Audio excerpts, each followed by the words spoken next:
Sebab itulah tuan-tuan, Ibn Rajab Al-Hambali pernah bertanya, kaifa la yubashshirul mu'min bi fathi abwabil jinan. Aku pelik orang beriman, dia tak rasa gembira ketika Allah menyebutkan yuftahu minha babun wa futihatu abwabul jannah. Aku buka pintu surga sepanjang Ramadan. Aku pelik orang beriman rasa tidak teruja. Kaifa la yubashshirul muznibi bi ghalqi abwabil niran. Dan aku pelik kenapa orang yang berdosa tak rasa happy mendengar pintu neraka ditutup. Kaifa la yubashshirul aqilu bi waqtin yughallu fihi syayatin. Aku tak boleh faham kenapa orang yang berakal tidak gembira ketika diberitahu syaitan dicutikan sepanjang Ramadan. Artinya peluang ibadah sangat tinggi. Min aina yushbihu hadha zamanu zaman. Mari mana lagi satu waktu yang boleh challenge dengan Ramadan? Takkan ada lagi dah.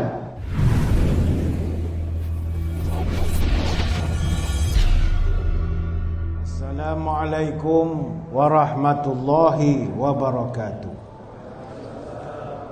Bismillahilladzi la yadurru ma'asmihi syai'un fil ardi wala fis sama' wa huwas sami'ul 'alim.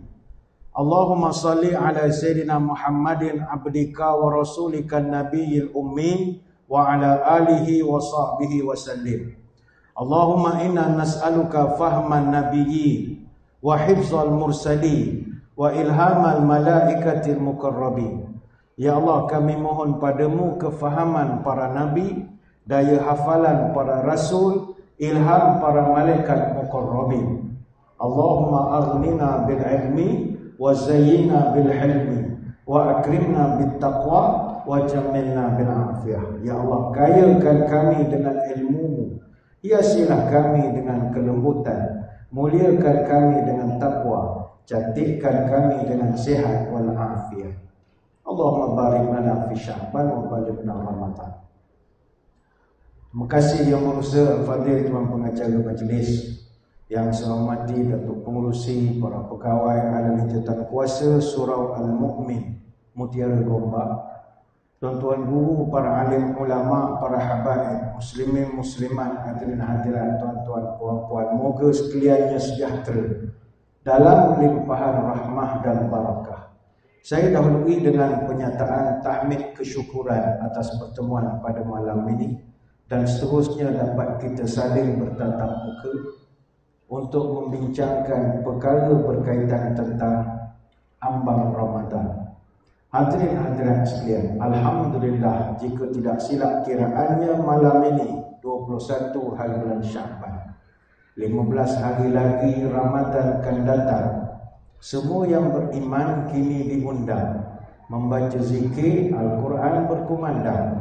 Lailatul Qadar marilah dihadap. Lailatul Qadar ada cirinya. Bumi pun senyap tiada anginnya. Haiwan tumbuhan bisu suaranya, seakan berhenti semua geraknya. Sungguh beruntung mereka yang dapat menjadi kurnia berlipat-lipat. Kepada Allah makin mendekat, itulah buah amal yang berkat. Tuan-tuan puan-puan sekalian, Ramadan yang akan tiba nanti kita sambut dengan penuh kesyukuran, kerana Ramadan adalah manifestasi kasih sayang Allah kepada kita. Allah nak tunjukkan kasihnya, sayangnya kepada kita adalah dengan mendatangkan Ramadan. Ketahuilah bahawa Allah sangat sayang pada kita, lebih daripada mak kita sayang pada kita.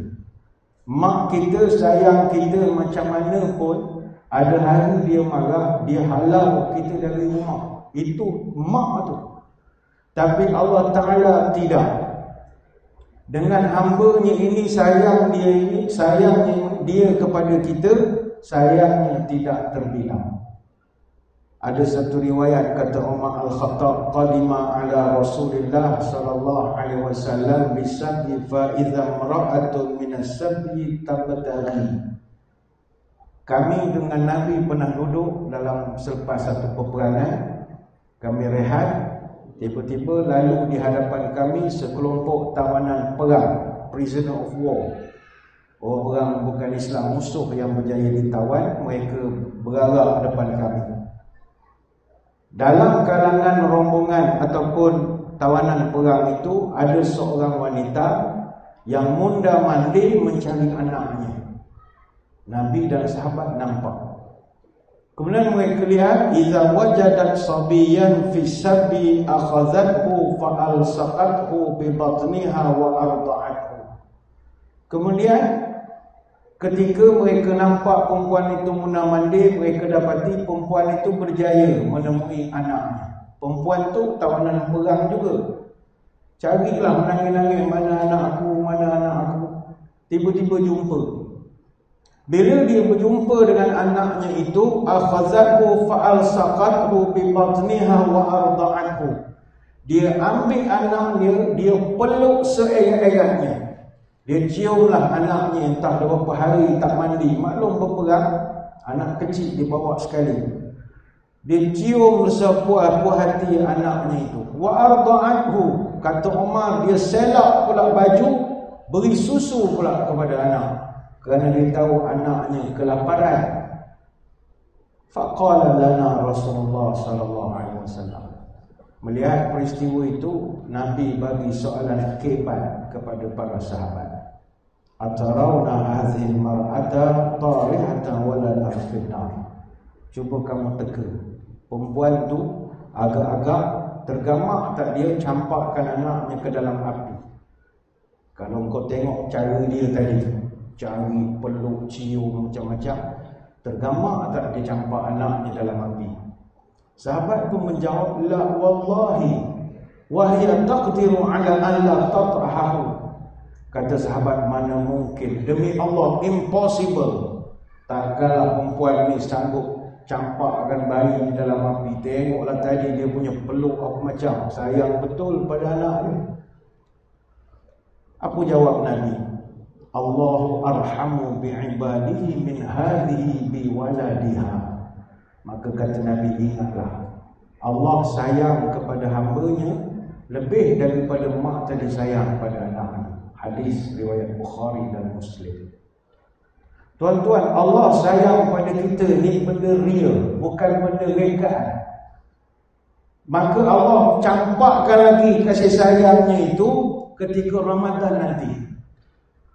Sebab itu hidup kita ni, kita carilah balik kasih sayang Allah. Sebab Allah sayang pada kita, cuma kita jual mahal. Ketika kita ada masalah, mengadu pada dia, dia sayang pada kita. Sebab itu kalau kita renung kata-kata dalam bait lagu Ramli Sarip, Datuk Ramli Sarip, ketika dia mengadu kepada Tuhan, Kaulah yang Maha Esa, Kaulah yang Maha Pengasih, Kaulah yang Maha Penyayang, tiada hidup tanpamu. Kaulah yang Maha Agung, Kaulah yang Maha Mengetahui, Tuhan dunia akhirat, tiada aku tanpamu. Bila ku rasa pilu, bila ku rasa resah, bila ku kekosongan, Kau tempatku mengadu. Oh Tuhan yang satu, Engkau Tuhan yang satu. Segala puji-pujian kutujukan padamu. Hidup matiku hanyalah untukmu. Untukmu. Kaulah Tuhan Maha Pengasih, Maha Penyayang. Balik kan tuan buka YouTube lagu tu, hayati bagaimana Allah sayang pada kita. Kita mesti mengadu kepada dia. Maka membawa kasih sayang ini, Allah campakkan bulan Ramadan kepada kita. Kerana Ramadan ini Allah anugerahkan rasa rindu, rasa cinta kita kepada suasana Ramadan yang penuh dengan ibadah. Tuan-tuan tak rindu ke Ramadan? Rindu. Tolak tepilah rindu bazar Ramadan. Itu cerita lain. Kambing golek apa tu tolak tepi. Ada juga ingatnya tu ada. Tapi kita lebih rindu momen ibadah. Ketika kita bermanja dengan Tuhan di waktu malam. Ketika solat isyak diselesaikan, kita pun mendirikan solat tarawih.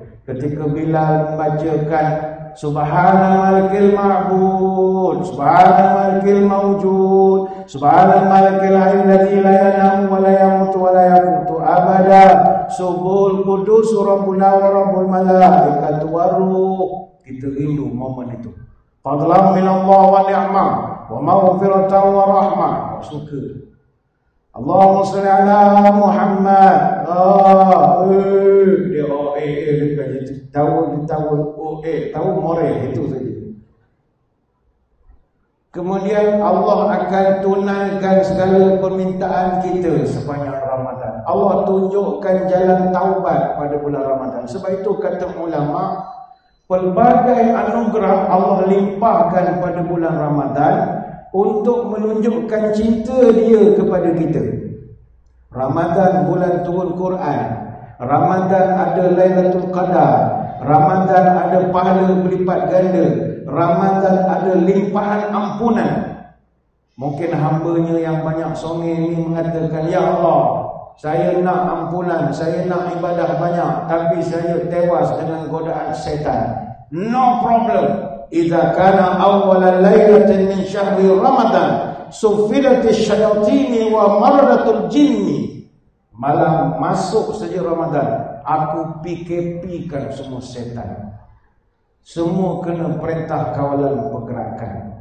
Setan-setan semua tak boleh keluar, termasuklah wa maradatul jinni.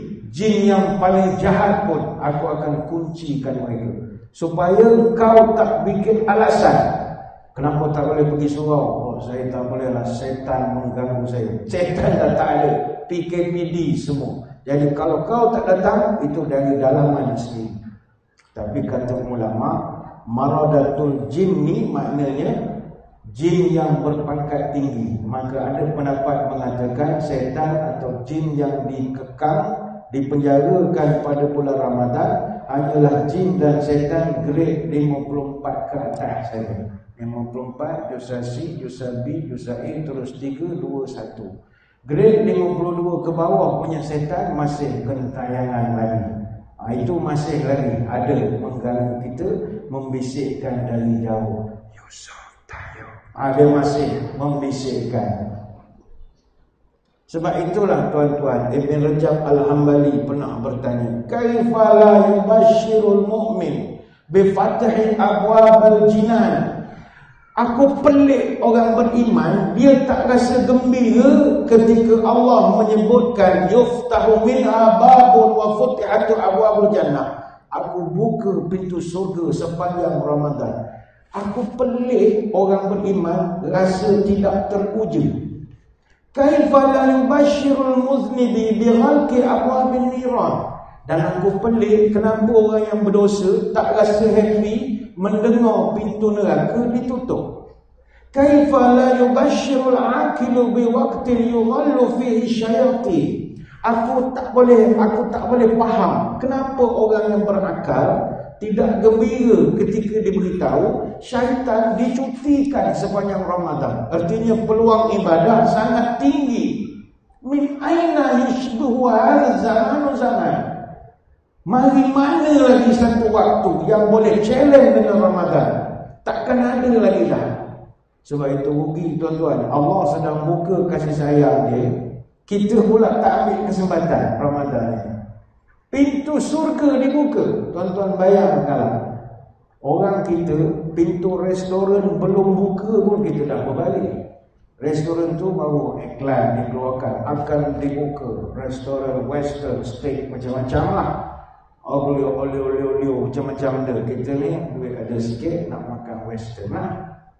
Iklan lagi 7 hari, countdown 6 hari lagi, 5 hari lagi, sehari lagi, early bird boleh gini. So nak beratur dulu, beratur panjang. Pintu belum dibuka, shopping kompleks tu buka pukul 10, kedai tu buka 10.30, bagi dah 9.30. Sebab menanti bukanya pintu kedai yang kita nak masuk itu tadi. Anak-anak muda kita hari itu masa tengok konsert Coldplay, Music of the Spheres World Tour di Stadium Nasional Bukit Jalil, Saya ingat alumni ni pun ada malam ni. Mungkin ada lah. Ada konsert boleh, ceramah pun boleh. 50-50 lah. Berapa orang yang datang? 85,000 orang. Anak-anak kita datang memenuhi stadium. Okey lah. Tetapi peminat yang hadir stadium tu seawal 7 pagi. Dah iktikaf 7 pagi. Pukul 2 petang hujan menderu selebat-lebat. Konsert malam. Pukul 5 pintu buka. Oh, dia punya masuk suka nawai tu iktikaf lah agaknya ya. Kita bukanlah ngejek anak-anak muda kalau tak datang masjid belakang. Dah, kalau benda itu kita boleh ada excited, takkan tak ada sikit excited pendengar pintu surga dibuka. Rasa biasa ni, tak syok lah. Tahun lepas pun sama, Blackpink daripada Korea datang. Orang dah, dia konsert start pukul 8 malam. Pukul 10 pagi orang dah start beratur untuk nak masuk stadium. 65,000 orang peminat-peminat dia memenuhi stadium. Nak menengok Blackpink ram-pam-pam kata dia. Nak menengok. Bagi kita yang tak minat konsert, kita beratur benda lain pula. Barangkali kita beratur kalau dengar restoran tu ada buat promosi, siapa pakai baju pink makan separuh harga, semua sampai mak bapak pink semua, beratur panjang. Ni contoh sajalah. Atau mall baru buka, ataupun iPhone keluar model baru, orang tak sabar menunggu sanggup beratur panjang. Masa iPhone X keluar tahun 2017, ada orang beratur 3 hari depan Singapore Apple Store di Orchard Road. Itu masuk dalam berita. 3 hari bawa kemah menunggu pintu Apple Store di Orchard Road Singapore dibuka. Sama juga di Bukit Bintang, di Mac Studio, orang beratur panjang. Di Queens Bay Mall di Penang, orang beratur sehari sebelum. Dan ada rekod beratur paling lama, dia beratur 4 malam depan Cellcom Blue Cube di iconic Sunway Pyramid untuk dapatkan phone iPhone dengan harga RM10. 4 hari dia beratur. Kita tidak mengejek malam ni, dah, itu bukan cara kita. Tapi bayangkan di mana keterpujaan orang beriman ketika Nabi berbuih sebut Ramadan ni pintu surga dibuka. Biasalah, tak ada siapa. Katakanlah tuan-tuan, kerajaan umum Mimalen buka balik. Tuan-tuan pergilah. Ke budak-budak tak tahu ada Mimalen belakang? Tak tahu cerita ni. Kalau ada Mimalen dulu. Kalau buka balik, tuan-tuan kita nombor 1 pergi sekali. Agak nak mengingat kenangan tahun 80-an. Tuan-tuan bayangkan kalau Ramadan itu tidak ada. Maknanya sepanjang tahun Ramadan itu tidak wujud. Masa bila kita nak hapuskan segala dosa-dosa bekalan kita? Kita dalam malas ibadat. Masjid tak pergi, atau pergi tapi jarang-jarang. Quran tak baca, zikir malas, puasa sunat malas, tapi dosa nak hapus. Celah mana? Dok cuba logik. Dia nak hapus dosa tapi ibadat dah perangannya. Bila nak hapus dosa? Bila nak hapus dosa? Nasib baik ada Ramadan. Perjalanan akhirat itu panjang, sedangkan umur kita di dunia ni pendek. Berapa waktu kita ada untuk ibadat? Itu belum ibadat yang kita buat yang tak diterima, yang tak ada kualiti, macam sampah saja semayang ikut dan bekal tak cukup. Jadi Allah Ta'ala tengok manusia ni kalau nak pakai amalan pemalas semua ni. Demi kasih sayang kepada mereka, aku wujudkan Ramadan. Ibadahnya begitu banyak, tambah lagi ekstra bonus, fihi lailatun khairun min alfi syahrin. Dalam bulan ni ada pusingan bonus, ada malam bersamaan 1000 bulan. Atau sama nilai 83 1/3 tahun ataupun 83 tahun 4 bulan. Dalam surau kita ni ada tak tuan-tuan yang umur dah mencecah 8 series? Saya percaya ada 80-an, 81, 80, 83. Tapi kalau kita tanya, adakah yang umur 80-an itu daripada beranak sampai umur sekarang ibadat tak berhenti? Jawapannya mustahil. Kita pernah lalui zaman Pok Ye, Abu Go Alompak, Saiful Kapak, naik Vespa. Kita pernah lalui zaman itu. Zaman retro 70-an kita pernah lalui. Jadi tak semua kehidupan kita itu semayang saja. Nah, di sini Allah Ta'ala beri kita peluang. You dapat satu malam, aku kira kau ibadat 1000 bulan. Kita seumur hidup takkan dapat ibadat non-stop 83 tahun. Impossible. Kita semayang sehari 17 rakaat. Kalau 2 minit per rakaat, darab 17 rakaat baru 34 minit. Maknanya sehari kita semayang 34 minit je. Allah Ta'ala bagi 24 jam. Dia hanya minta kita korban masa kita tak sampai 40 minit untuk sembah dia. Baik itu Tuhan muka orang tak semayang. Dia tak nak. Tuhan dah bagi 1440 minit sehari, nak minta 34 minit je zakat masa, dia tak bagi. Itu yang Tuhan marah sangat tu. Jadi kita sehari semayang 34 minit je. Dalam seminggu, dalam 7 hari, maknanya kita semayang dalam seminggu 238 minit je kita semayang seminggu.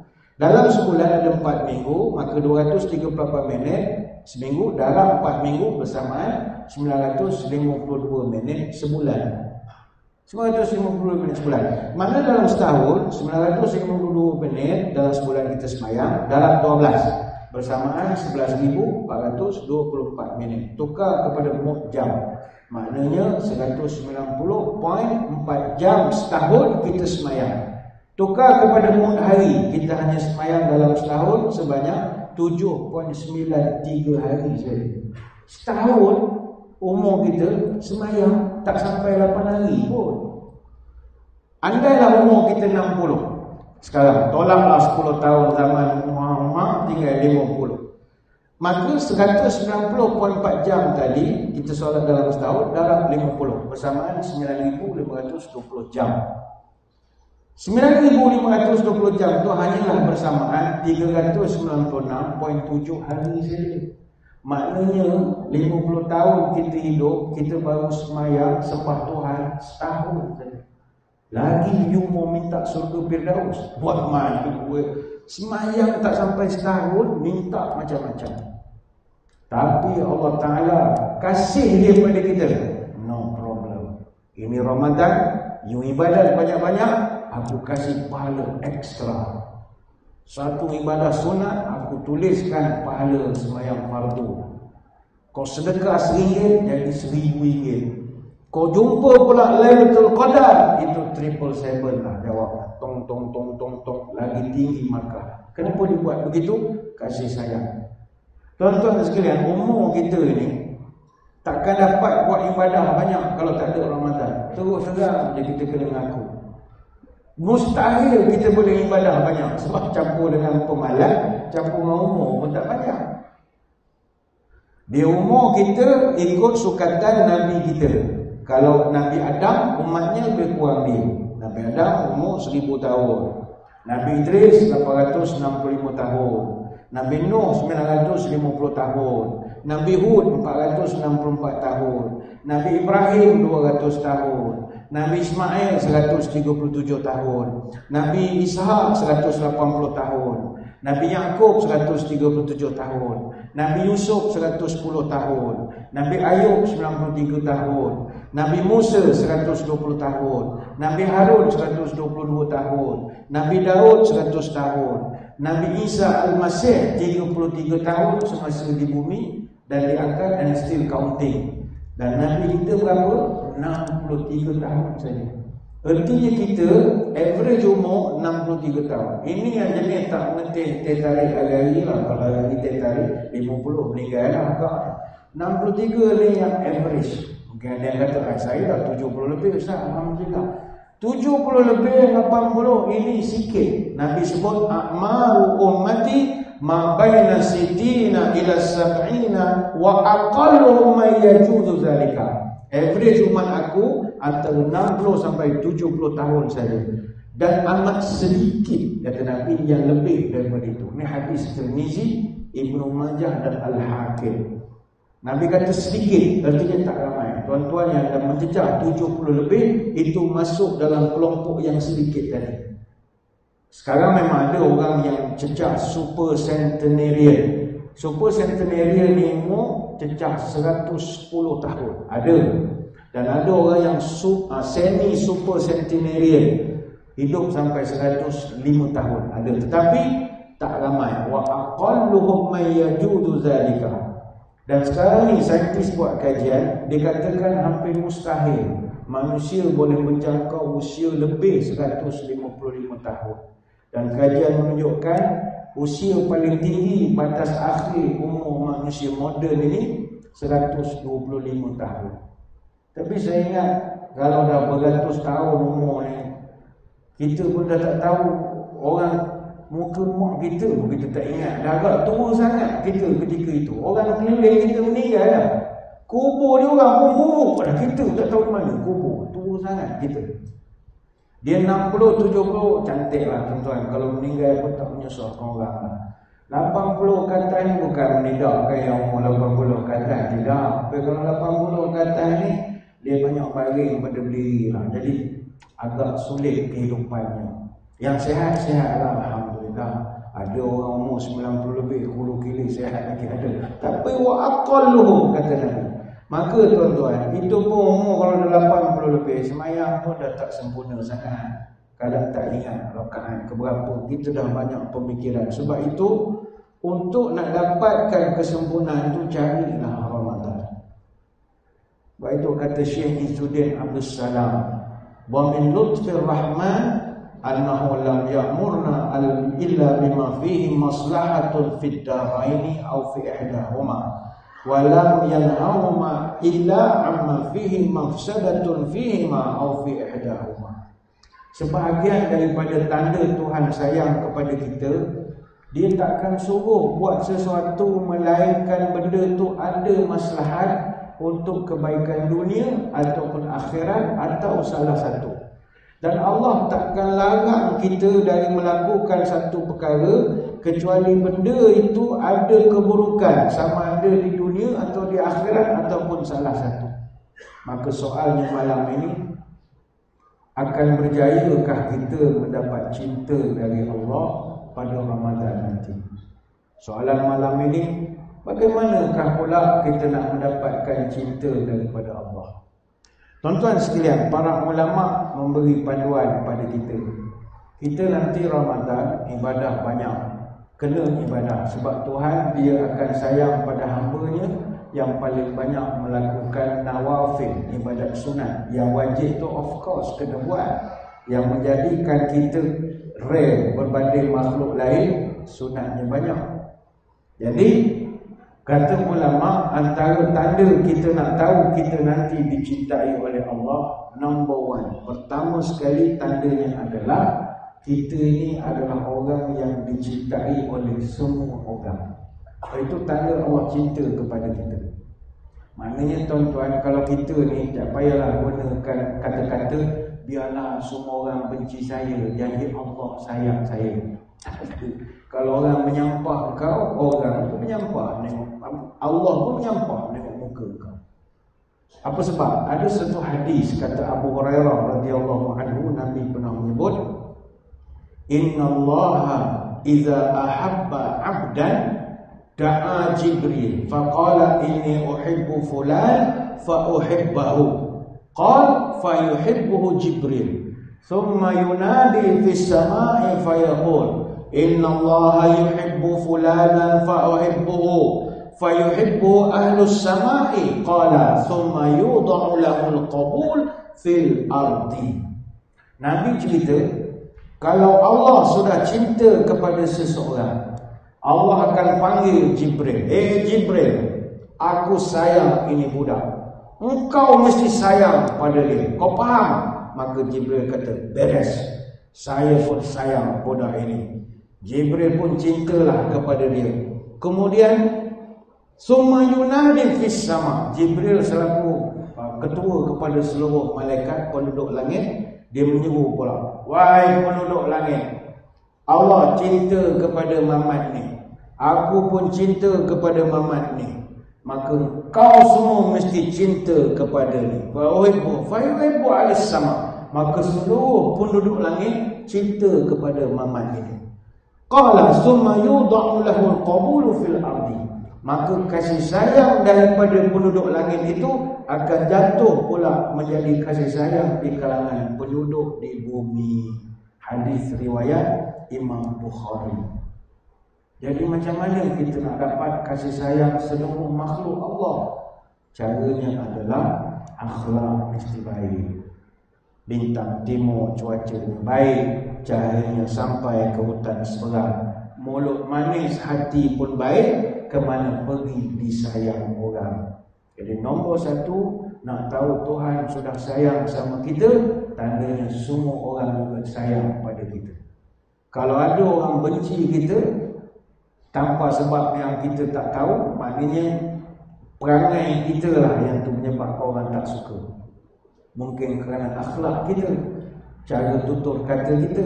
Jadi tak payahlah guna skrip standard para artis yang selalu sebut, biarlah semua orang tak suka saya, janji Allah faham saya. Dah, Allah pun menyampah tengok muka kau, kalau orang pun menyampah tengok muka kau. Jadi ini nombor satu, jangan akhlak mesti molek baru dapat kasih sayang dari Tuhan. Yang kedua, kata ulama dalam satu hadis disebutkan, innallaha azza wa jalla yu'ti dunya man yuhibbu wa man la yuhibbu wa la yu'ti dinu illa liman ahabba. Faman a'tahu Allah din faqad ahabbahu. Tanda Allah sayang kepada kita, cinta kepada kita adalah apabila kita ini diberikan pemahaman yang baik dalam hal ehwal keagamaan. Kefahaman yang baik ini maknanya orang itu faham ilmu agama. Allah Azza wa Jalla memberikan dunia kepada orang yang dia cinta dan juga orang yang dia tidak cinta. Namun Allah tidak memberikan agama ini kecuali kepada orang yang dia cinta saja. Maka barang siapa yang Allah berikan agama, itu tanda Allah cinta kepada dia. Hadis riwayat Imam Ahmad. Ini bukan berarti semua orang malam ni kena jadi ustaz semua, tidak. Tidak mesti terus kalah jadi engineer, arkitek, IRTS, AR, macam-macam tu, TPR dan berbagai. Silakan, tak ada masalah. Tetapi dalam masa yang sama, Allah mengisi lidah kita dengan zikrullah. Walaupun kerja doktor, kehidupan beragamanya kuat, zikirnya masih banyak, cara sembahyangnya dia jaga, maka itu tanda Allah cinta kepada kita. Sebab itu kepada muslimin muslimat yang dah bersara, yang dah pencen, teruskanlah menuntut ilmu keagamaan. Datanglah ke surau masjid, belajarlah ilmu keagamaan. Kalau kita minat dengan ilmu agama, itu tanda asas Allah sayang kepada kita. Imam Bukhari dalam kitab sahihnya ada meriwayatkan satu hadis yang mengisahkan tentang perjuangan Abu Hurairah radhiyallahu anhu dalam menuntut ilmu. Abu Hurairah ni tuan-tuan sekalian, dia antara sahabat Nabi yang meriwayatkan hadis yang terbanyak sekali. Tetapi ada cerita menarik di sebalik kehebatan Abu Hurairah ini, yang ini saya akan terangkan kemudian. Kita beri laluan sebentar kepada azan Isya yang akan berkumandang sebentar lagi. Jadi tuan-tuan semua jangan ke mana-mana, kembali lagi selepas ini. Muslimin muslimat yang dirahmati Allah sekalian, kita kembali menyambung syarahan kita pada malam ini. Sebelum kita meneruskan, kita ingin memaklumkan dan mewawarkan kepada muslimin muslimat sekalian bahawa pihak surau dalam proses untuk membangunkan lagi surau ini, khususnya daripada segi kita nak merancangkan lagi aktiviti-aktiviti pengimarahan dan menambah baik infrastruktur di masjid. Jadi kita akan menjalankan kempen derma untuk pembangunan dan pengurusan surau untuk meneruskan niat baik kita ini. Jadi kepada muslimin muslimat, lebutlah peluang untuk pahala jariah. InsyaAllah akan ada 40 orang petugas yang akan bawa karung derma. Dan kepada tuan-tuan yang terlupa bawa wallet atau cash tak ada, Jangan risau kerana QR code juga disediakan untuk di-scan, diimbas oleh tuan-tuan. Dan sebagaimana biasa kita mendoakan Allah meredai dan menerima segala kebaikan tuan-tuan. Allah lipat gandakanlah. Tanda orang pemurah, banyak beramal, kuat bersedekah, tahu berpihak pada yang susah, tahu menolong pada yang rendah. Iman teguh, hati pemurah, ikhlas membantu orang yang lemah, rajin menolong orang yang susah, mukanya manis, mulut pun peramah. Janganlah jadi orang kedekut dan tamak, menolong orang kita tak hendak, menimbun harta tak agak-agak, orang miskin buat-buat tak nampak, hati busuk perangai tak cedak. Ingatlah, takkan kaya orang yang kedekut, takkan miskin orang yang bersedekah. La yajtami'u syuh wal iman fi qalbi 'abdin abada. Sifat iman dan kedekut tidak akan berkumpul dalam hati seseorang selama-lamanya. Orang kedekut berkira-kira, bakhil kedekut setangkai jering, lama berfikir bila menyara kerana takut tabungnya kering, maka berdermalah. Okey dah, dah. Marah pula cerita yang kedekut pula banyak. Orang nak kempen dah ni saja, nak membakar semangat tuan-tuan sekalian. Kan dia pula kata, rugilah Ustaz, sedekah bulan Syaban pahala sikit. Ustaz cakap Ramadan pahala banyak. Kalau tak meninggal, kalau sakit jiwa ni mati, baik sedekah je lah sebelum meninggal. Lagi 2 minggu lagi, tak payahlah tunggu Ramadan, sedekah je lah malam ni. Jadi terima kasihlah kepada yang menyumbang, tambahlah guru-guru ya. Ada orang dia tak suka bersedekah secara terbuka, dia suka sedekah secara tertutup. Ini pun sebahagian daripada cara yang dibenarkan. Hadirin hadirat sekalian, balik kepada menggapai cinta Allah menerusi Ramadan. Banyak ibadat yang kita buat, maka kita nak tahu sekarang adakah Tuhan sayang pada kita. Maka kata ulama, sayang Allah ada tanda. Tanda pertama tadi, kalau orang ramai cinta kepada engkau, itu tanda Tuhan pun cinta kepada engkau. Kalau ramai orang menyampah pada engkau, itu tanda Tuhan pun menyampah pada engkau. Kalau ramai, kalau seorang dua tu memang dia haters kita. Ni satu dunia tak suka kita, something wrong. Yang kedua kata ulama, bila kita ini cenderung untuk nak dekat dengan agama, nak belajar agama, itu tandanya Allah sayang kepada kita. Tadi kita bercerita tentang Imam ataupun Abu Hurairah radhiyallahu anhu. Yang mana tuan-tuan, Abu Hurairah ini adalah antara sahabat yang memiliki hadis yang banyak.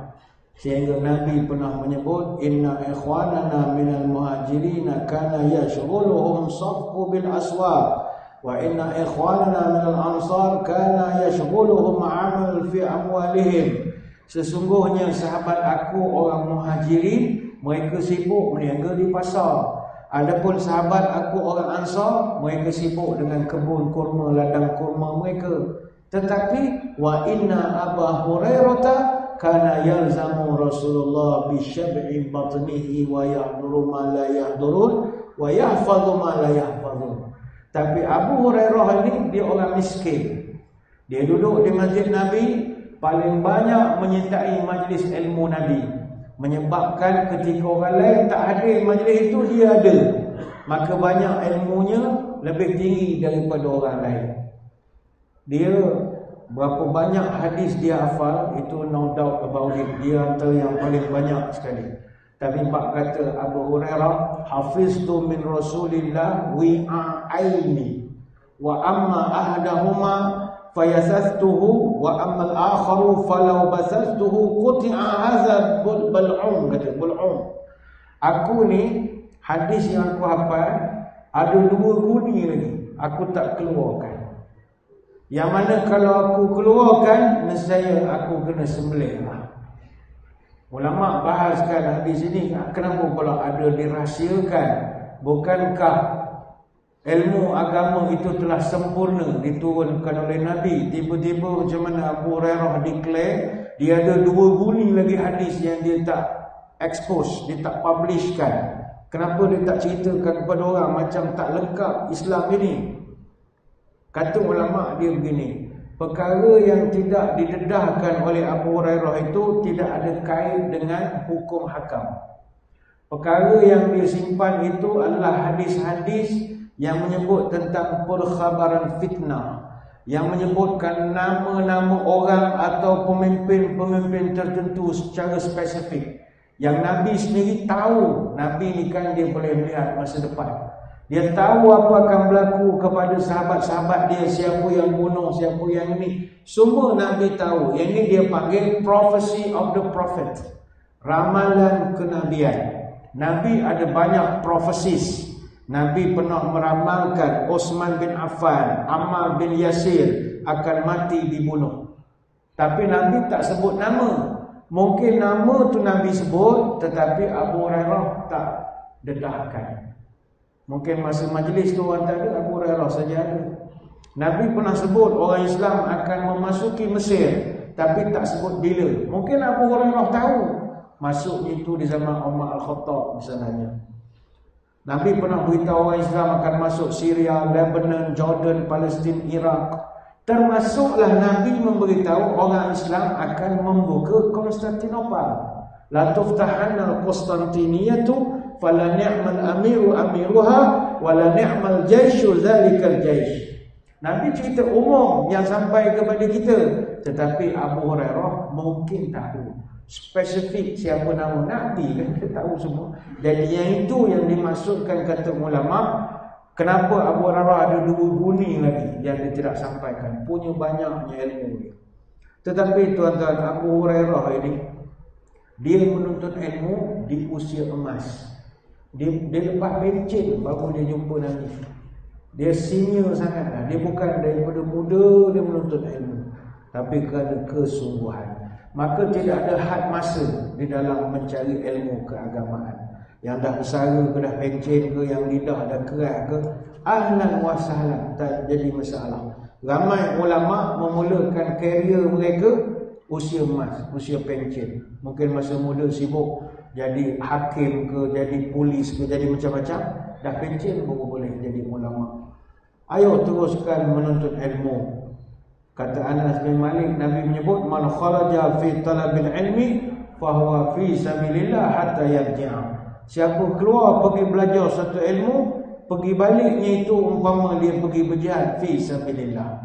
Sebab itu Ibnu Abbas radhiyallahu an, dia ni antara sahabat Nabi yang junior. Tetapi walaupun dia junior, ilmunya lebih tinggi daripada sahabat senior yang lain. Kata Umar Al-Khattab, andai kata Ibnu Abbas umurnya sama dengan kami, takkan ada seorang pun antara kami boleh challenge ilmu dia, walau hanya 1/10 ilmu dia. Ibnu Abbas ketika Nabi wafat, umurnya baru 13 tahun. Tingkatan 1. Tapi tuan-tuan berapa banyak dengar hadis daripada Ibnu Abbas. Budak lagi tu. Dia ni orang yang sangat bersemangat. Kalau dia dengar ada sahabat bawa satu hadis, dia akan pergi jumpa sahabat itu. Dia kata, tuan, dengar tuan dia simpan satu hadis, share dengan saya nak rekodkan. Dia pergi cari hadis. Pernah satu ketika dia ni jumpa dengan satu orang sahabat. Sahabatnya ada hadis, tapi kebetulan sahabat itu tidur siang. Jadi dia tak ketuk pintu, tunggu depan rumah. Dekat asar sahabat tu bangun nak pergi sembahyang, buka pintu ada dia. Kata dia, Abdullah, kamu berapa lama duduk sini? Lepas zuhur tadi dah. Kenapa tak ketuk pintu? Tak apa tunggu tuan bangun. Apa hal sebenar? Nak minta hadis, dengar ada orang cakap awak ada hadis. Lah kenapa tak beritahu? Kalau ketuk je saya beri, awak akan sepupu Nabi. Takkanlah saya nak kira sangat, nak tidur lama-lama. Apa jawab Ibn Abbas? Jangan begitu. Al-ilmu yu'ta wa la ya'ti. Kata jangan, ilmu tu mesti didatangi, bukan ilmu yang mendatangi. Lepas tu kalau tuan-tuan nak jadi ulama besar, jangan panggil penceramah datang sini. Tuan-tuan kena pergi ke kampung penceramah tu, dengar ceramah depan rumah dia saja. Lagi bagus. Sewa satu bas, duduk depan pagar dia, ustaz ceramah sikit. Oh itu cepat jadi ulama. Begitu. Kalau ngarak ustaz daripada mana datang, kurang sikit jadi ulamanya. Jadi orang biasa sajalah. Ilmu yuta wala yati. Ilmu mesti kau pergi dekat dia. Jangan kau dia datang mencari kau. Si ustaz tu ketuk pula pintu rumah kita. Bangunlah, oi, bangun tak bangun-bangun. Nak belajar Al-Quran dia tak bangun-bangun. Baju kita menengok para ulama dulu, mereka ni bersungguh dalam bab menuntut ilmu. Imam Nawawi, kenapa dia meninggal muda tapi legasinya sampai sekarang orang masih quote lagi dia punya kata-kata, tulisan dia, citation dia kalah scholars yang lain. Dia pun mati muda itu tapi masih lagi relevan sampai sekarang. Apa sebab? Dia seorang yang sangat kuat membaca. Tiap-tiap hari Imam Nawawi baca 12 jenis ilmu berbeza. Kerja je membaca, tak membaca, menulis, berzikir. 3 kerja. Sampai orang tanya, ustaz tak nak kahwin, tak ada mikir. Tak ada mikir, mati. Itu Imam Nawawi. Dia. Tapi tengok orang side dia sampai sekarang, sikit-sikit Imam Nawawi. Kiraan berapa Isra Mi'raj, Imam Nawawi. Nak kira Maulid Rasul, menurut Imam Nawawi. Orang semua citation daripada dia sebab ilmunya tinggi. Sama juga atuk kepada Ibn Taymiyah, namanya Majduddin Ibn Taymiyah. Dia punyalah kuat study, kuat membaca. Dia pesan dekat orang, kalau dia masuk dalam bilik air, minta tolong bacakan apa-apa buku di luar. Dia nak dengar sambil-sambil termenung tu. Dia rugi masa dia termenung. Zaman tu tak ada handphone kan, tuan-tuan main handphone dengan tanda takut bini kan, main telefon dalam jalan-jalan. Dia tak, dia suruh orang baca. Kau baca sikit, sambil-sambil termenung dapatlah satu muka, 2 muka. Dia dah ketagih dengan ilmu. Sama juga Al-Hasan Al-Lu'lu'i, ni ulama besar. 40 tahun tidak tidur melainkan kitab atas dada. Mesti tidur ada buku. Nak tidur baca buku baru tidur. Ibnu Jauzi, dia nama-nama besar. Sepanjang hidup dia baca lebih daripada 20,000 jilid kitab. Al-Khatib Al-Baghdadi, dia baca Sahih Bukhari 3 kelas pengajian sehari. Maknanya pagi mengajar kat lain, tengah hari mengajar kat lain, malam mengajar kat lain. Ini semua ulama-ulama yang memang Allah buka peluang pada mereka untuk minat dengan ilmu agama. Syekh Ahmad bin Abid Daim Al-Maqdisi, zaman dia tak ada kedai photostat, semua tak ada. Dia tulis ni. Dia salin lebih daripada 2,000 jilid kitab. Tulisan tangan dia tulis. Kalau dia masa dia free, dia boleh sehari salin 9 buah buku. Kalau dia sibuk, sehari dia boleh salin 2 kitab. Dia tulis, dia ambil satu kertas, dia salin. Zaman tu tak ada photostat. Bayangkan hebatnya. Sebab itu, sementara ada umur, pemikiran masih okey, dalamilah ilmu agama. Janganlah Ramadan nanti keluar lagi soalan-soalan yang menyampah betul mendengar kadang-kadang. Ustaz, kalau korek hidung batal tak puasa Allah? Bukan level kita dah soalan tu. Sepatutnya korek-korek hidung. Lepas tu kalau puasa 6 gabung dengan puasa qada, Allah orang tak bincang dah cerita benda gitu. Masih lagi bermain di tepi-tepian begitu. Bukan malah bertanya, tidak. Menunjukkan malas membaca, malas research, malas kaji. Benda tu basic sangat. Tanyalah soalan-soalan mencampur sikit. Apa hukum melakukan endoskopi semasa Ramadan? Barulah kita banyak buka kitab sikit. Ini tanya korek hidung batal ke tidak? Makruh tak kalau mandi lepas asar? Lain-lain. Soalan tu berulang tiap-tiap tahun. Banyak makan semut dah pelupa.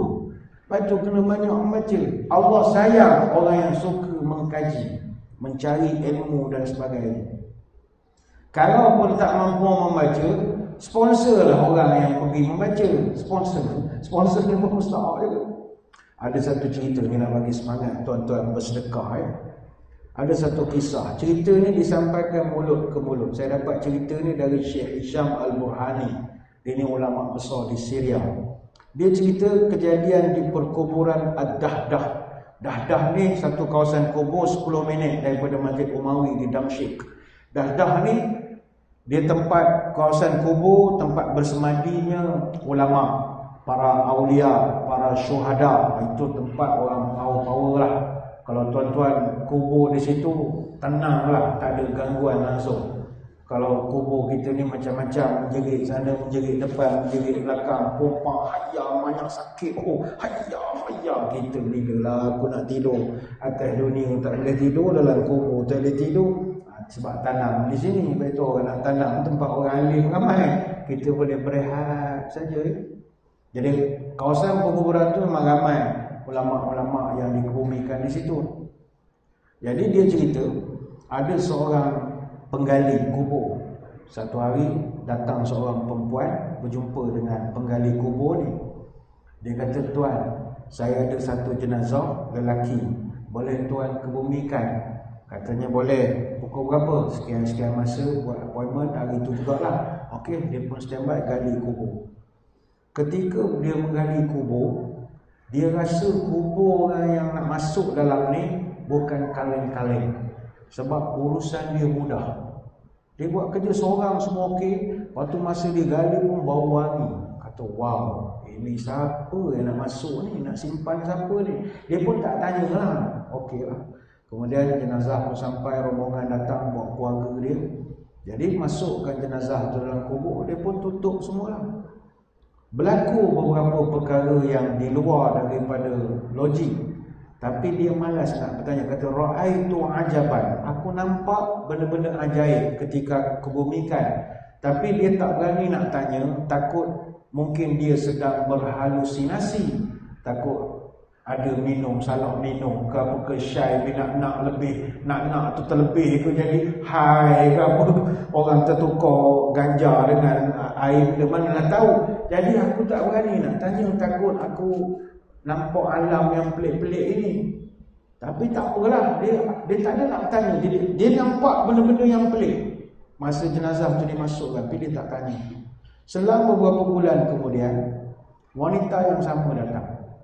Dia kata, "Tuan, ada satu lagi jenazah, boleh kebumi ke? Lelaki."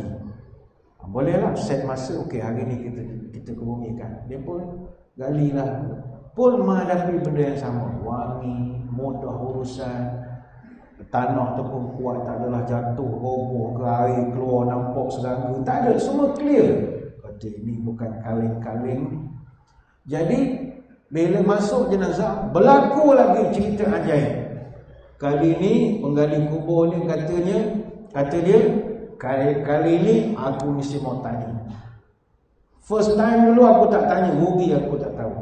Jadi dia pun tanya perempuan tu, "Kak, minta maaf, ra'aitu ajaban fi hadhil asna yamtahul qabr wa yusbihu rawdatun min riyadil jannah wa ja'a malakaini akhadhahu." Kata, "Kak, minta maaf, kali ni saya nak kena tanya kak. Masa jenazah masuk, ini kali kedua. Yang first dulu dengan ni yang second. Saya tengok benda pelik, kak, minta maaf. Saya tengok kubur dia, saya gali, saya tahu ukuran dia, saya yang gali. Tapi ketika masuk jenazah, saya di bawah, saya tengok kubur dia luas, saya jalan mata memandang. Dan saya tengok kubur di bawah ni taman-taman indah, wangi bunga-bunga. Dan selepas itu saya nampak pula ada malaikat dua, manakani akhadahu. Saya nampak malaikat ambil jenazah dia naik. Saya first time saya kena, saya ingat saya tengah high ke apa, saya tak berani nak tanya. Tapi ini kali kedua kena, saya kata ini bukan main. Mazakana ya'mal hadza wa hadza. Saya nak tahu, minta maaf. Arwah yang pertama dulu apa kerja dia? Arwah yang baru tanam ni apa kerja dia? Saya first time benda ni, kata. Maka kata wanita itu, fakana taliban ilmi. Amal awal fakana taliban ilmi. Yang meninggal awal bulan dulu, yang bulan lepas yang kamu tanam tu, itu adalah penuntut ilmu, adik saya, penuntut ilmu. Dia memang rajin belajar ilmu, rajin mengaji, belajar di sana sini. Wa kana tsani ya'malun jar yuqaddimu li akhihi nafqata talbil ilmi. Yang baru awak ke bumi tadi abang dia, iaitu bukan penuntut ilmu, tapi dia yang sponsor pengajian adik dia. Dia belajar, bagi duit, belajar, bayarkan yuran, apa semacam-macam lah. Jadi itulah amalan mereka. Maka ketika itu, tarakal maqbarah wa nazala minha ila jami' taubah. Penggali kubur ini, bila dia tahu, oh ini yang mati orang yang menuntut ilmu dengan orang yang cinta kepada orang yang sponsor orang belajar ilmu, dia campakkan peralatan cangkul macam-macam, dia pergi ke Masjid At-Taubah. Masjid At-Taubah ni pun masjid yang hebat dekat Damsyik, dekat dengan Syria. Ramai ulama yang pernah naik mimbar masjid ini, antaranya Izzuddin Abdus Salam, sultan ulama, pengarang kitab Qawaidul Ahkam. Ibn Jazari misalnya, itu semua antara ulama yang pernah jadi khatib di Masjid Jami' At-Taubah di Damsyik. Dia pun pergi masjid tu jumpa dengan Tok Imam. Tok Imam dia kata, Tok Imam, saya nak datang sini nak belajar, boleh tak? Tok Imam kata, Pak Cik ni umur dah 40 tahun lebih nak belajar. Apa? Teruskan je lah, gali kubur. Tak, saya nak belajar ilmu lah. Ilmu apa nak? Daripada basic. Jadi imam dia kata, Pak Cik kena mula daripada kitab yang asas, kena hafal matan jurumiyah. Tuan-tuan bayangkan matan jurumiyah umur 40 lebih. Itu budak pondok baru masuk je. Tapi dia pun belajar. Ni kitab bahasa Arab, nahwu dengan sharaf. Biasanya kalau di pondok peringkat 1 ataupun 2 sanawiyah pondok. Dia belajar sampai naik ke peringkat tinggi kitab Imriti, Kawakib Duriyah, Mulakhas, Matan Alfiyah. Sampailah pendek cerita dia jadi ulama besar. Dia jadi ulama besar dan terkenal namanya itu Syekh Abdul Rahman Al-Haffar. Ada lagi Syekh Abdul Rahman Al-Haffar. Haffar tu maknanya penggali kubur. Dia kekalkan gelaran itu untuk dia nak kenal bahawa aku ni dulu penggali kubur. Dia dah tak adalah, tapi cucu cicitnya ramai yang jadi ulama. Antaranya Abdul Razak Al-Haffar rahimahullah. Semua atuknya dulu adalah orang yang kerja gali kubur. Jadi kepada kita, ini umur 40 lebih, maknanya baru nak kenal matan jurumiyah, tapi bersungguh sampai jadi ulama besar. Apa sebab? Kerana tanda Allah sayang kita, kita bersungguh nak belajar agama. Maka Ramadan ni jangan tinggal kelas pengajian. Walaupun banyak ceramah tak ada bulan Ramadan sebab kita nak tumpu Quran, tapi pengajian diteruskan. Itu yang kedua. Yang ketiga, tanda Allah sayang, Allah penuhi segala permintaan kita. Doa dapat, insya-Allah. Doa dapat. Pergi ke KLCC misalnya, masuk parking, doa, ya Allah, mudahkanlah aku parking. Elok ada pula orang nak keluar, itu tanda Allah sayang tu. Doa sentiasa mustajab. Untuk Inna Allah Ta'ala qala man 'ada li waliyan faqad azantuhu bil harbi wa ma taqarraba ilayya 'abdi bi syai'in ahabba ilayya mimma aftaradtuhu alayhi wa la yazalu 'abdi yataqarrabu ilayya bin nawafil hatta uhibbahu. Kata Abu Hurairah, Nabi bercerita, Allah pernah berfirman, siapa yang memusuhi waliku, aku umumkan perang kepada mereka. Tidaklah hamba-Ku dekat dengan aku dengan sesuatu yang aku cintai, dengan benda yang diwajibkan, tetapi dia mendekatkan aku dengan nawafil, dengan ibadat sunat, sehingga aku cinta kepada dia. Fa idza ahbabtuhu kuntu sam'u alladhi yasma' bihi wa basaruhu alladhi yubsiru bihi wa yadahu allati yabtishu biha. Dan kalau aku sudah cinta kepada dia, dia mendengar, aku pun mendengar. Dia melihat, aku pun melihat. Dia bercakap, aku pun bercakap. Wala in sa'alani la'u'tiyannahu. Dan kalau dia minta, pasti aku akan menunaikan. Hadis riwayat Bukhari. Ulama sebut orang yang dapat tahap ini adalah orang yang banyak nawafil. Apa makna nawafil? Nawafil ni amalan-amalan sunat. Sebab itu saya menyuruh diri saya dan tuan-tuan, bulan puasa nanti amalan sunat jangan tinggal. Apa sebab? Dalam Ramadan amalan wajib tidak banyak. Dalam Ramadan benda sangat amalan wajibnya. Puasa, sembahyang fardu, tu bolehlah. Yang lain semua sunat. Semua sunat berlaku. Jadi kalau setakat puasa dengan sembahyang itu basic. Maka nak dapat cinta Allah mesti banyak amalan sunat. Antara amalan sunat bulan puasa ni banyak lah. Contohnya kita bersahur lewat waktu, contohnya. Ada orang bersahur tapi 12.30 malam. Ni cak ayam. Sahur cak ayam namanya. Apa sahur? 12. Sahur ni kurang-kurang 50 ayat sebelum azan subuh. Itu yang paling ujung sekali lah. Cuma di Malaysia kita ada waktu imsak. Waktu imsak ni dalam 10 minit sebelum azan.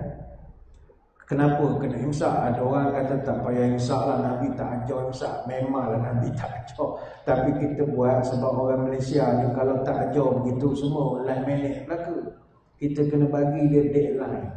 Kalau tak dia langgar. Anggaplah waktu imsak ni kalau traffic light lampu oren, gitu. Dia bukan lampu merah.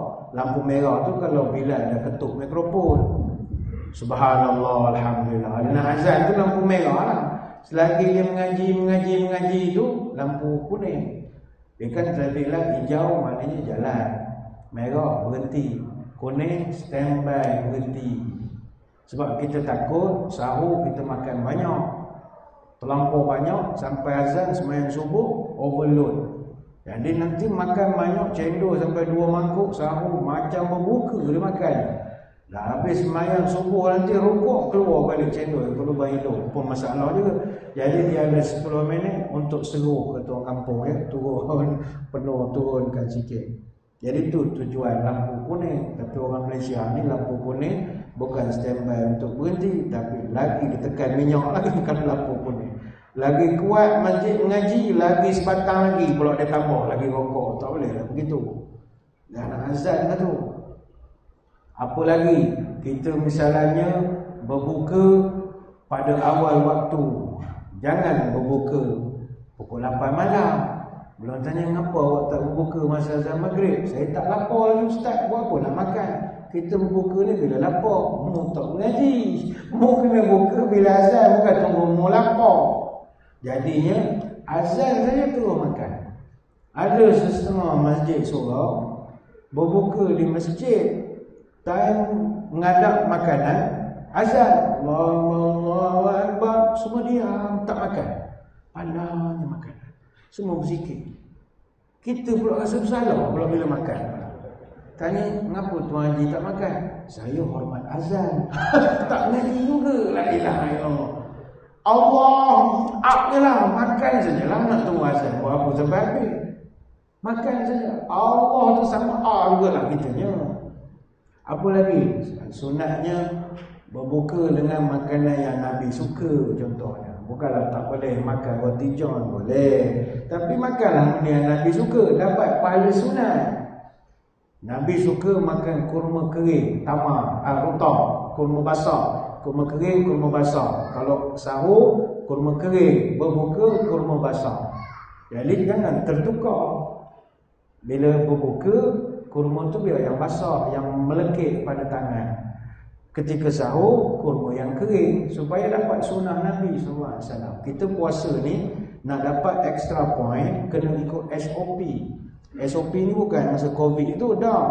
SOP ni sunnah is our priority. Baru dapat markah tinggi. Itu yang dipanggil nawafil. Lepas itu nawafil ni mustahab. Banyak lagi lah amalan sunat dalam bulan Ramadan. Iktikaf misalnya di masjid, baca Quran, berzikir, semayang duduk saf paling depan, pakai pakaian yang bagus-bagus, ataupun mengelakkan daripada buat perkara-perkara yang makruh. Jadi semua dapat menambahkan amal ibadah kita dari segi kualitinya.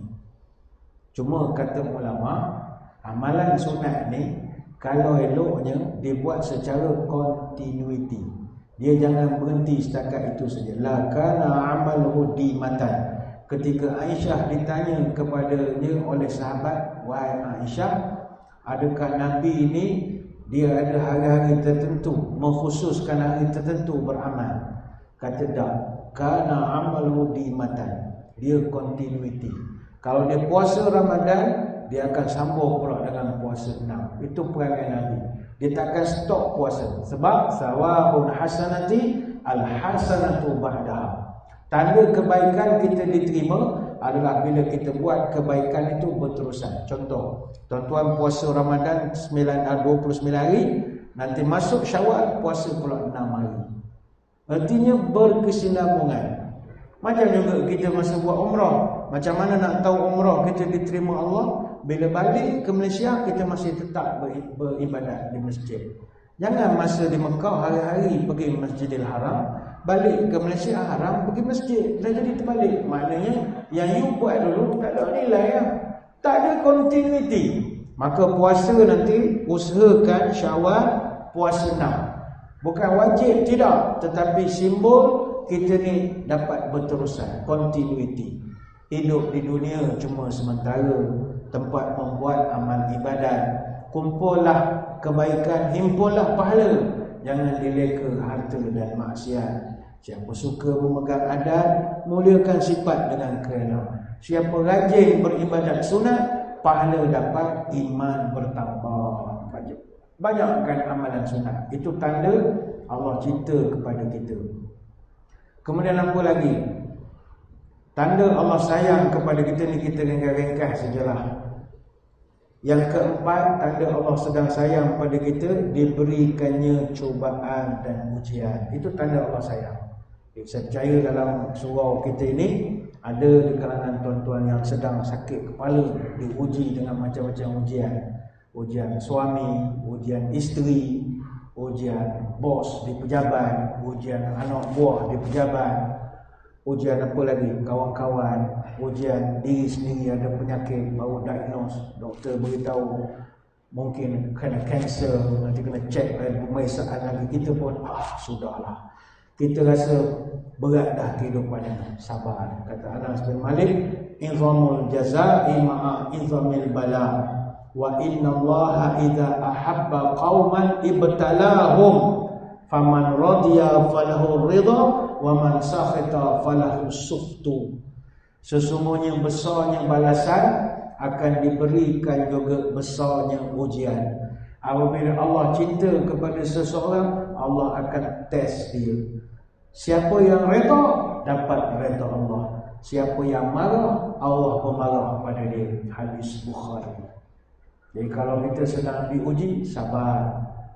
Kadang ada orang dia tanya, kenapa Tuhan nak uji saya Ustaz? Orang lain dia tak uji pun sebab nak naik grade. Tuan-tuan nak naik pangkat, naik grade 44 pergi 48, kena temu juga sekarang, kena test, bukan boleh naik cuba dulu. Lainlah cikgu dia automatik dia naik beberapa tahun kerja cuma naik pok naik. Kita ni kena temu duga, kena panggil, kena test, ada ujian. Kita belajar di universiti pun nak tamat pengajian 8 semester kena ada test. Kalau tak macam mana? Dekan nak naikkan kita semester 2 ke 3, 3 ke 4, tak test, kena lah test. Bila test bodoh rupanya, ulang lagi semester tu. Bila test cerdik lah bagus, 3 poin, cerdik pun naik lagi. Kena test baru boleh naik kedudukan. Tak test macam mana nak tahu? Geng-geng motor nak tahu motor kan laju, kena test sekali. Exhaust bising kena sampai 2000 padahal muka. Dia tukar pula exhaust bos silencer, kena pula 300, 2300. Sekali pergi berlumba 2,500 habis lah. Belum campur jatuh, sakit, malu macam-macam. Tapi test, mesti test. Ada orang dia sedih, ya Allah, apalah dosa saya ya Allah. Saya ni bagus sangat dah pergi surau. Saya exercise, tak isap rokok, tak makan roti canai, tak minum gula. 20 tahun saya tak minum gula. Tapi kenapa saya ada penyakit ya Allah? Kenapa saya kena prostat ya Allah? Kenapa saya kena kanser ya Allah? Apa dosa saya ya Allah? Why me? Why me? Why me ya Allah? Jangan begitu. Allah jawab sepatahnya, why not? Kenapa aku tak boleh uji kau? Kan I love you. I love you baby. Kuranglah sikit sedih tu. Jadi kalau sedang diuji, maknanya Tuhan sedang sayang pada kita. Betul salafus saleh, kalau dalam sebulan tak sakit, susah hati. Nampalah tak sakit-sakit pula ni. Tuhan lupa aku ke? Sampai begitu. Sebab bagi salafus saleh, sakit tu kemuliaan. Mana Tuhan ingat ke dia? Kau orang sakit kan ingat Tuhan. Orang sihat ni jarang ingat Tuhan. Bila sakit lutut, tuan-tuan nak bangun sembahyang isyak ni kan, Allah. Tu baru sakit lutut. Allah sebut, tak sebut nama bini, sebut nama Allah. Allah ya Allah. Allah. Jadi orang sakit ni selalu ingat Allah. Saya pernah jumpa orang kena kanser. Dia ada 3 kanser dalam badan. Kanser semua tahap 3, tahap 4, meninggal bila-bila masa orang Arab. Tapi sangat positif. Sampai media wawancara dia, ceria dalam TV, tak nampak dia tu ada sakit kanser, lelaki. Orang tanya dia, macam mana Tuhan boleh boleh ceria, positif. Dia siap jadi penceramah pula bagi semangat kau orang yang sihat. Padahal dia 3 kanser kan. Dia kata saya tidak pernah menganggap kanser ni masalah. Saya menganggap kanser ni kawan saya, kawan sejati yang mengingatkan saya kepada Tuhan. Ini kawan sejati. Kawan yang di dunia sekarang banyak lara, banyak ajak moha-moha lupa Tuhan. Tapi yang 3 dalam badan saya ni selalu suruh saya ingat Tuhan. Baru nak karaoke selagu, dia ingat kat tu kanser, sekarang mati kanser. Tutup balik mikrofon. Kata ni contoh sajalah. Baru nak sekolah orang mandi, hak kanser selagi. Engkau tu kanser, kau tengok sekolah mati. Ya tak ya juga, kanser sekolah. Contoh. Baru nak curi selipar, kanser satu lagi. Engkau tu kanser, sekarang kena kanser jari pada blok muka. Ya tak ya, tak balik. Ini kawan sejati, kata dia. Jadi apa saya nak onseng-onseng? Ini kawan yang baik, sahabat sejati. Suruh ingat Tuhan, ingat kematian, ingat akhirat. Ini kawan saya, I love you. Dia sayang kawan dia. Macam kita kan, why me, why me, why me. Itulah zikir siang malam. Tak payah why me lah, why not sajalah. Yang kelima, ini yang terakhir lah. Tanda Tuhan sayang pada kita, sebelum kita mati, dia bukakan peluang kita beramal soleh. Itu tanda Tuhan sayang. Ramai kawan-kawan kita masa muda moha-moha, macam-macam. Yang kaki minum ada, tak semayang ada, yang kaki perempuan pun ada. Oh, kalau kaki perempuan asal benti je dia sapu, dia tak kira apa bangsa, dia sapu semua. Rasuah lah macam-macam. Masa muda minum kuat, tapi lepas pencen berubah 360 darjah. Datang surau, walaupun baca Quran keras lidah, bila lama sangat minum keras lidah tuan-tuan. Tapi ujung-ujung dia datang surau, datang masjid, walaupun duduk tepi-tepi tiang, lama-lama dia beramal, datang 5 waktu, puk-puk meninggal. Oh, itu tanda Allah sayang pada dia. Sebab hujung hayat dia beri peluang. Iza aradallahu bi'abdin khairan ista'malhu. Wa qila wa masta'malhu qala yuftah lahu amalun salih baina yaday mautihi hatta yadha'anahu min hawlahu. Nabi sebut kalau Allah nak kepada seorang hamba tu kebaikan dan cinta daripada dia, Allah jadikan dia beramal. Sahabat tanya, beramal apa ya Rasul? Beramal itu adalah sebelum dia mati, dia melakukan amalan soleh. Hadis riwayat Ahmad dan Al-Hakim. Kita kena doa kepada Allah. Kita tak tahu sebelum kita mati esok kita macam ni atau tidak. Ada orang dia ahli surau, dia orang masjid, tiba-tiba berubah jadi orang yang syirik. Ada. Pernah berlaku satu kes di selatan tanah air. Dia ni AGK masjid. Dah berumah lah orang pencen. Dia duduk di rumah dengan isteri dengan cucu dia seorang, cucu kesayangan dia. Tiap-tiap hari dia pergi masjid, cucunya baru dia 2 macam tu, duduk rumah lah. Dia pergi masjid, tiba datang orang kampung, Pak Haji, ada berita kurang baik. Apa hal? Cucu kena langgar motor depan rumah. Dia cucu kesayangan, berubah muka dia. Dia balik, dia tengok orang dah bawa, ambulan dah bawa. Dia pun kejar ke hospital, doktor kata tak sempat, meninggal. Dia terus jadi pendiam, tak bercakap. Dia diam. Isteri dia menangis lah, cucu menangis. Kemudian lah dia AJK masjid. Jadi bila dah meninggal semua, orang kampung nak datang ke rumah lah, ziarah, nak buat baca-baca doa sikit, nak bagi dia ketenangan. Masa orang masjid datang, dihalau balik. Dia kata, apasal orang datang? Tak payah doa-doa, ni Tuhan semuanya tipu semua. Aku AJK masjid, kata orang, aku sembah Allah, tak ada gaji ni. Aku suka rela semua kerja buat. Cucu aku 1 orang pun dia tak boleh jaga. 1 orang cucu bukan ramai. Aku jaga rumah dia, fikirlah dia ungkit habislah kerja masjid dia. 1 orang cucu aku dah tak boleh hidup kan, tengok tahu. Aku tak percaya, tak payah percayalah Tuhan semua mengatur aku kan. Tuan-tuan bayangkan, ni cerita benar ni. Di hujung kehidupan ni, kita bila dengar, kita takut kita jadi gitu. Kita dah okey lah. Ramadan datang surau, wah Ramadan ni maklum sajalah. Orang datang masjid surau, penuh sengit surau kita esok. Balik tak jumpa selipar pun ada. Mana selipar aku tak tahu. Selipar semua sama berlaku. Rupanya sebelah sini, sebelah kat sana. Mana sepak ni kutu tak tahu. Lepas tu tuan-tuan nanti Ramadan takut selipar hilang, gantung je lah di leher selipar. Terawih esok bawa beg macam di Mekah kan, gulung dalam beg semayang. Tenang, semayang pun tenang saja. Tapi bila hujung kita tak tahu kita boleh konsisten ataupun tidak. Tapi kalau sampai akhir hayat kita dapat macam ni, insya-Allah petanda baik, Allah cinta kepada kita. Sebenarnya banyak nak cerita, tapi sikit sekadar itu sajalah sembang-sembang malam ini. Saya mengucapkan ribuan terima kasih di atas undangan. Mohon maaf sebarang kekurangan. Moga-moga kita bertemu pada lain kesempatan. Sebagai kesimpulan, Ramadan ini manifestasi cinta Allah kepada kita. Maka sambutlah cinta ini, buat sebanyak mana ibadah setakat kemampuan umur kita sekarang. InsyaAllah saya doakan kita semua dapatlah cinta yang didambakan itu. Kita tutup pertemuan kita dengan doa. Moga majlis diberkati ilahi hendaknya. A'udzubillahi minasyaitonirrajim. Bismillahirrahmanirrahim. Allahumma salli wa sallim ala sayyidina Muhammad salatan tukhrijuna biha min zulumatil wahmi.